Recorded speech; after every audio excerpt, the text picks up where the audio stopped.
नमस्कार दोस्तों आप सभी का हमारे इस चैनल पे बहुत बहुत स्वागत है। दोस्तों हम लोग आज पढ़ेंगे कक्षा 11 की केमिस्ट्री का एक लेसन जिसका नाम है द्रव्य की अवस्थाएं। दोस्तों लेसन नंबर है 5 या यूनिट नंबर 5 कहेंगे उसको, और उसमें आज टॉपिक पढ़ेंगे स्टेट्स ऑफ मैटर। दोस्तों जैसा कि पूरा लेसन हम लोग देख रहे हैं किस नाम से है, स्टेट्स ऑफ मैटर के नाम से है। आपको कक्षा 11 में आप पढ़े होंगे द्रव्य की अवस्थाएं। अगर नहीं पढ़े होंगे तो मैं आपके सामने रखने जा रहा हूँ पूरे लेसन की जो समरी है, मतलब कि जो स्टेट्स ऑफ मैटर हैं वो 3 तरह के स्टेट्स होते हैं मुख्य रूप से, सॉलिड, लिक्विड, गैस। इसके अलावा जो मैं आपको अगली स्टेट्स बताया था कि द्रव्य की चौथी अवस्था कौन है, प्लाज्मा। उसका नाम क्या है दोस्तों, प्लाज्मा। हालांकि ये द्रवित अवस्था में पाई जाती है लेकिन उसके सारे कण आयनित अवस्था में पाए जाते हैं, इसलिए उसका नाम रखा गया प्लाज्मा। अब देखिए पदार्थ की 5वीं अवस्था भी खोजी जा चुकी है जिसका नाम सामने आ चुका है, बोस-आइंस्टीन। तो दोस्तों इस तरह से आज के समय में लगभग 5 अवस्थाएं ज्ञात हो चुकी हैं जिसका नाम है सॉलिड, लिक्विड, गैस, प्लाज्मा और बोस-आइंस्टीन। तो चलिए हम लोग अब पढ़ेंगे कि ठोस, द्रव, गैस क्या होते हैं, आखिरकार इनमें क्या अंतर होता है। तो सारी चीज़ों को हम लोग फटाफट देखने की कोशिश करेंगे। दोस्तों देखिए, जो ठोस होते हैं आप बचपन में पढ़ते हैं, कक्षा 2, 3, 4 से पढ़ने शुरू कर देते हैं कि जो ठोस होते हैं इनका आकार और आयतन निश्चित होता है। जैसे ईंट, गिट्टी, बालू, पत्थर कह सकते हैं, कुर्सी, मेज, लकड़ी, आपका डस्टर, आपका ये बोर्ड, ठीक है, आपका जूता, आपके कपड़े, ये सभी सॉलिड होते हैं। आप अगर घड़ी लगाते हैं तो घड़ी आपकी क्या होती है, सॉलिड। अगर आप अंगूठी पहनते हैं तो आपकी अंगूठी किसी न किसी धातु के पात्र से बनती है, तो धातु का जो टुकड़ा हो गया वो क्या होता है, ठोस होता है। लेकिन आप अपने अगल बगल जो डेली यूजेस में जो पानी देखते हैं, दूध देखते हैं, मिट्टी का तेल देखते हैं, पेट्रोलियम पदार्थ देखते हैं, पेट्रोल देखते हैं, जो तेल यूज करते हैं वो तेल देखते हैं, ठीक है, तो वो सभी चीज़ें किस में रखी जाती हैं, द्रव में रखी जाती है। दोस्तों आप जो सांस लेते हैं, मतलब कि जो ऑक्सीजन आपकी बॉडी में जा रही है इन्वायरमेंट से, ठीक है, वो जो सांस के रूप में जा रही है आपके बॉडी में अंदर ऑक्सीजन, वो किस अवस्था में पाई जाती है, गैसीय अवस्था में। मतलब हम क्या कह सकते हैं कि ये ऑक्सीजन क्या है, गैस होती है। दोस्तों देखिए हमारे वायुमंडल में जो सबसे अधिक मात्रा में जो गैस पाई जाती है, ठीक है, वो नाइट्रोजन गैस है। उसको हम लोग किस तरह से दिखा सकते हैं, लिख सकते हैं किस तरह से, तो N2 कर देते हैं, ठीक है। अगर लिखना रहेगा ऐसे हिंदी में तो नाइट्रोजन पूरा लिखेंगे, वो भी क्या है, गैस पाई जाती है, ठीक है, गैसीय अवस्था में पाई जाती है या गैस होती है। अब दोस्तों बात करते हैं कि जो हाइड्रोजन है हमारे दुनिया में, हमारे इस वायुमंडल में जो सबसे हल्की गैस होती है वो कौन सी है या उसका क्या नाम है, तो उसका नाम है हाइड्रोजन। दोस्तों यह सबसे हल्की गैस होती है पूरी दुनिया में। दूसरे नंबर की जो सबसे हल्की गैस है वो कौन होती है, तो हीलियम होती है। दोस्तों ये गैसें कहाँ पाई जाती हैं, तो ये अंतरिक्ष में सबसे ज़्यादा मात्रा में पाई जाती है। दोस्तों कौन सी, हाइड्रोजन और हीलियम। अगर बात करते हैं कि सूर्य क्या है, तो हम कह सकते हैं कि सूर्य 2 गैसों का गैसीय मिश्रण है। 2 मुख्य रूप से गैसें पाई जाती हैं सूर्य में, वह उन दोनों गैसों का मिश्रण है। सूर्य में कौन कौन सी गैसें पाई जाती हैं, तो हाइड्रोजन और हीलियम पाई जाती हैं, ठीक है, और यही दुनिया की सबसे हल्की गैस है दोस्तों, ठीक है। और अगर पूछा जाए कि दुनिया की सबसे गर्म गैस कौन है, तो हाइड्रोजन है, ठीक है। गैस के गुब्बारों में दोस्तों कौन सी गैस भरी जाती है कि गुब्बारा अंतरिक्ष में चला जाता है या ऊपर चला जाता है, सबसे वही हल्की गैस पाई जाती है, हाइड्रोजन, ठीक है, वही गैस के गुब्बारों में भरी जाती है। अगर दोस्तों बात करते हैं कि ठोस का आकार और आयतन की विशेषता क्या होती है या ठोसों के आकार और आयतन कैसे होते हैं, तो ठोसों के आकार और आयतन दोनों निश्चित होते हैं, ठीक है। कोई भी ठोस रहेगा, कोई भी ठोस पदार्थ है, चाहे कोई धातु है, चाहे कोई फर्नीचर का बना हुआ सामान या लकड़ी का है या ट्रेन का है या जीप का है या मारुति का है, ये सभी धातुओं की बनी हुई चीज़ें हैं। चाहे एरोप्लेन है वो भी धातुओं की बनी हुई चीज़ें हैं, इनका आकार और आयतन दोनों निश्चित होता है।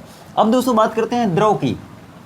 द्रव का आकार तो बदलता है, द्रव पदार्थों को किसी भी बर्तन में रखेंगे तो वो बर्तन के आकार का हो जाएगा, ड्रम में रखेंगे तो ड्रम के आकार का हो जाएगा, बाल्टी में भरेंगे तो बाल्टी के आकार का हो जाएगा, लोटा में डालेंगे तो लोटा के आकार का हो जाएगा, पाउच में डालेंगे तो पाउच के आकार का हो जाएगा। मतलब द्रवों का कोई भी आकार नहीं होता है, ठीक है। तो इनका आकार बदलता रहता है या अनिश्चित होता है, लेकिन इनका जो आयतन होता है वो निश्चित होता है, ठीक है। चलिए गैसों की बात करें तो गैसों के आकार और आयतन दोनों बदलते रहते हैं, दोनों ही निश्चित नहीं होते हैं। मतलब अगर हम कहें कि गैसों का आकार और आयतन तो दोनों ही अनिश्चित होता है, ठीक है। चलिए आगे बढ़ते हैं। ठोसों के उदाहरण क्या क्या है, आप कैसे जान सकते हैं कि कौन कौन सी चीज़ें हमारे अगल बगल की ठोस हैं या ठोस अवस्था में पाई जाती हैं। तो देखिए फेरस, फेरस मतलब लोहा लिखा गया है, फेरम है, आयरन है, लोहा है, कॉपर मतलब तांबा है, एयू मतलब आरम होता है, आरम मतलब गोल्ड मतलब सोना होता है, स्वर्ण धातु कहते हैं, ठीक है। ये एजी मतलब क्या हो गया, सिल्वर हो गया, अर्जेंटम हो गया, चांदी हो गई, ठीक है। पीडी मतलब हो गया पैलेडियम, सॉरी मैं इसको लेड लिखा था ना, लेड लिखा था, तो पीबी होता है उसका, प्लम्बम कहते हैं, ठीक है। तो यहाँ पे पी भी आप कर सकते हैं, या शीशा या कांच कह सकते हैं, ठीक है। हालांकि कांच जो होता है ना, वो बालू जो आपका सफ़ेद बालू होता है ना, इसको गर्म करके बनाया जाता है ग्लास, ठीक है। उसमें सोडियम कार्बोनेट डाल देते हैं या सोडा ऐश डाल देते हैं बालू को गर्म करके, तो वो क्या हो जाता है, कांच बन जाता है, ठीक है। चलिए अब देखिए द्रवों का उदाहरण क्या है। तो द्रव का उदाहरण दूध है। आप देख सकते हैं, आपसे कक्षा 12 में एक क्वेश्चन बहुत फेमस है, बहुत पूछा जाता है कि दूध किस तरह का विलयन है, ठीक है। तो हम उसे कहते हैं पायस, या इंग्लिश में कहते हैं इमल्सन। तो याद रखिएगा अभी से कि फ्लूइड का उदाहरण क्या है, दूध है जिसको पायस कहते हैं, जल भी है, बिट्यूमिन है, पेट्रोलियम है, केरोसिन है, घी है। ये सब किस में आते हैं, तो ये सभी द्रव में आते हैं, ठीक है, जिनका आकार बदलता रहता है, आयतन फिक्स होता है, निश्चित होता है। गैसों का उदाहरण क्या है, तो नाइट्रोजन, ऑक्सीजन, हाइड्रोजन, हीलियम आप देख रहे हैं, ठीक है। चलिए अगर बात करते हैं कि ठोसों में किन्हीं दो अणुओं के बीच या किन्हीं दो कणों के बीच लगने वाला जो बल होता है वो अधिक होता है या कम होता है। तो ठोसों में किन्हीं दो अणुओं के बीच लगने वाला जो बल होता है वो अत्यंत प्रबल होता है, मतलब स्ट्रांग होता है। इसीलिए इनके बीच की, मतलब इनके अणुओं के बीच की दूरी बहुत ही कम होती है। तो देखिए अंतर आणविक दूरी सबसे कम होती है किसमें, ठोसों में। क्यों? क्योंकि उनके दो अणुओं के बीच लगने वाला जो बल होता है अत्यंत प्रबल होता है। देखिए द्रवों में अणुओं के बीच की दूरी ठोसों से ज़्यादा होती है और गैसों की तुलना में कम होती है। मतलब कि इनके दो अणुओं के बीच में जो लगने वाला बल है वो इनकी तुलना में थोड़ा कम होता है और इनकी तुलना में ज़्यादा होता है। इसलिए हम इनको लिख सकते हैं कि अणुओं के बीच की दूरी ठोसों से ज़्यादा और गैसों की तुलना में कम होती है या मध्यम होती है, ठीक है। चलिए अब देखिए गैसों में क्या होता है ना कि जो दो अणुओं के बीच जो बल कार्य करता है वो बहुत ही कम होता है, या हम कह सकते हैं कि कोई भी ज़्यादा मजबूती वाला बल नहीं कार्य करता है इनके अणुओं के बीच की दूरी। इसीलिए गैसों के अणु एक उस कोने रहेगा तो एक उस कोने रहेगा, मतलब कि गैसों के अणुओं के बीच की दूरी इसीलिए बहुत अधिक होती है, ठीक है, बहुत अधिक होती है। मतलब कि उनके अणुओं के बीच की दूरी बहुत ज़्यादा होती है, ठीक है, उनके अणु बहुत दूर दूर रहते हैं एक दूसरे से, ठीक है। चलिए अगर हम बात करें कि क्या ठोसों में संपीड्यता का गुण होता है, तो संपीड्यता क्या होती है पहले जानिए। जब हम किसी चीज़ को दबाएं या बल लगाएं किसी चीज़ पर, तो अगर उसका आकार में कुछ परिवर्तन आता है, ठीक है, तो हम उसे कह सकते हैं कि वह वस्तु क्या है, संपीड्य है। तो आप बात मानिए कि जो ठोस होते हैं, ठोसों की संपीड्यता क्या होती है, बहुत ही कम होती है, या आप कह सकते हैं कि ठोसों में संपीड्यता नहीं पाई जाती है, ठीक है। अब देखिए फ्लूइड थोड़े मोड़े संपीड्य होते हैं। क्यों? क्योंकि अगर हम किसी भी जगह पे, अगर किसी वस्तु में अगर द्रव भरे हैं, ठीक है, या किसी बर्तन में द्रव भरे हैं, तो उस पर अगर बल लगाएं, दाब लगाएं, तो उसका आकार थोड़ा मोड़ा बदल सकता है। इसलिए हम कह सकते हैं कि फ्लूइड में संपीड्यता का गुण थोड़ा मोड़ा होता है, ठीक है। गैसें बहुत ही संपीड्य होती हैं, गैसों में संपीड्यता का गुण बहुत अधिक पाया जाता है। क्यों? क्योंकि गैसों पर बल लगा के आप उनको दबा सकते हैं। कैसे दबा सकते हैं दोस्तों? देखिए अगर हम बात करें कि हमारा ये एक क्या है, बर्तन है, ठीक है, एक सिलेंडर है मान लेते हैं, और यहाँ पर हम पिस्टन लगाए हुए हैं, ठीक है, ये पिस्टन है हमारा, ये पिस्टन है और ये हैंडल है, ठीक है, यहाँ से हम दबा सकते हैं। यहाँ क्या है, गैसें भरी हुई हैं यहाँ पे, ठीक है। तो क्या करेंगे, यहाँ अंदर गैस भरी हुई है, हम यहाँ से पिस्टन से क्या लगाएंगे, फोर्स लगाएंगे, प्रेशर लगाएंगे। जब प्रेशर इधर की ओर लगाएंगे ना, तो क्या होगा, ये आपका यहाँ पे आ जाएगा। जब यहाँ से आएगा तो यहाँ इतना वॉल्यूम क्या हो गया, कम हो गया।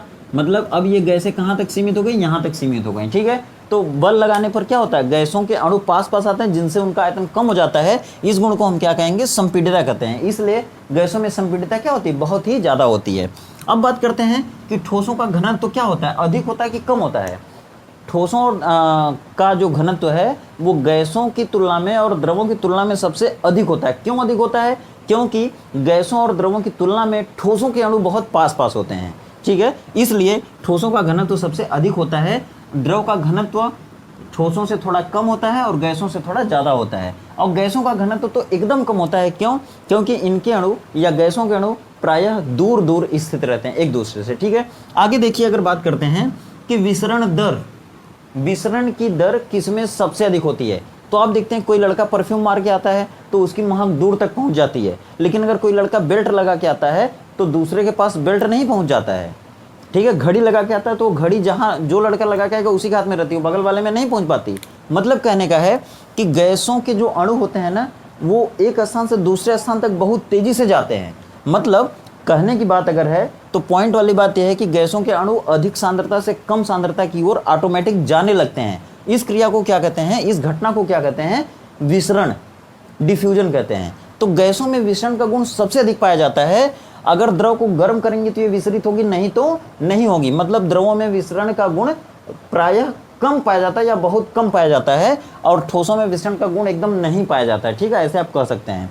अब देखिए जो ऊष्मा का संचार है इसमें किस तरह होता है, इसमें किस तरह होता है, इसमें किस तरह होता है। तो मैं आपको बता दूं कि जो ऊष्मा का संचार है ठोसों में चालन विधि द्वारा होता है, लेकिन द्रवों में ऊष्मा का संचार, ठीक है, संवहन विधि द्वारा होता है, कन्वेंशन कहते हैं शायद। और गैसों में ऊष्मा का संचार किस विधि द्वारा होता है, संवहन एवं विकिरण के द्वारा होता है। ठीक है, मतलब ये ऊष्मा का संवहन या ऊष्मा का संचार या ऊष्मा का चालन क्या होता है। जैसे मान लिया अगर ये धातु का टुकड़ा है, इस सिरे को हम गर्म कर रहे हैं तो धीरे धीरे ये भी सिरा गर्म होने लगेगा। मतलब यहाँ का अगर कोई कण, यहाँ का कण अगर गर्म हो गया, इसका तापमान बढ़ गया, तो ये अपने तापमान को, अपनी ऊर्जा को धीरे धीरे इधर की तरफ ट्रांसफर करने लगेगा। अगर ठोस रहेगा ये पदार्थ तब हम इसे कहेंगे क्या, चालन कहेंगे। ठीक है, और अगर ये द्रव रहेगा तो हम इसे संवहन कहेंगे, और अगर ये गैस रहेगा तो हम इसे संवहन या विकिरण भी कह सकते हैं। तो दोस्तों इस तरह से ठोस, द्रव और गैस में कुछ अंतर था जो आपको समझ में आया होगा। तो दोस्तों इसके पहले भी हमारे वीडियो कुछ गई हुई हैं, इस लेसन की भी हैं और इसके पहले वाले लेसन की भी हैं। अगर आप उन वीडियो को नहीं देखे हैं तो प्लेलिस्ट को ज़रूर चेक करिएगा। और दोस्तों इसके आगे भी अगर आपको वीडियो चाहिए तो आपको चैनल सब्सक्राइब करना होगा। चैनल पर यदि आप पहली बार हैं तो चैनल को सब्सक्राइब कर सकते हैं दोस्तों। वीडियो अगर पसंद आए तो वीडियो को लाइक भी कर सकते हैं और अपने फ्रेंड सर्कल में इसको शेयर भी कर सकते हैं। तो आज के लिए बस इतना ही, अब मिलेंगे अगली वीडियो में। तब तक आप खुश रहिए, व्यस्त रहिए, मस्त रहिए, आपका दिन शुभ हो।